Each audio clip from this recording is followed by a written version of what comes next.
সবাই দেখো আমরা কি আনছি দেখেন, এটা হচ্ছে পুরান ঢাকার মোরগ পোলাও বল, 300 টাকা করে বল।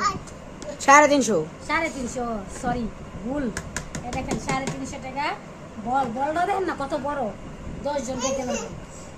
আর মোরগ দিছে দেখেন কত বড়, অনেক বড় মোরগ দিছে। 350 টাকা মোরগ পোলাও, এটাই তো বেশি। তারপর আনাম মোরগ। তাও আস্ত মোরগ, একটু আলু স্টপ। এই যে দেখেন আস্ত মোরগ, আস্ত মোরগ দেখছেন, এত বড় মোরগ দেখছেন আপনারা? এই দেখেন কত বড় বল আর কত বড় মোরগ। এই যে এটা কেউ করবো, আমি তো মনে করতেছি এরা কোয়েল পাখি। দেখেন, দেখ এই মোরগ দেখো সবাই, এটা কি মোরগ? আমার হাতেরও তো কট্টু হয়। এটা মনে হয় চড়ুই পাখি। না, কোয়েল পাখি। এই যাই হোক, এটা মোরগ, দেশি মোরগ। যাই হোক, তাও ভালো আলহামদুলিল্লাহ। ওই ছোটটি আছে না? 50 টাকা কতগুলা খাবার। সবাই বেশি বেশি খায়েন রোজার মাসে। আল্লাহ হাফেজ।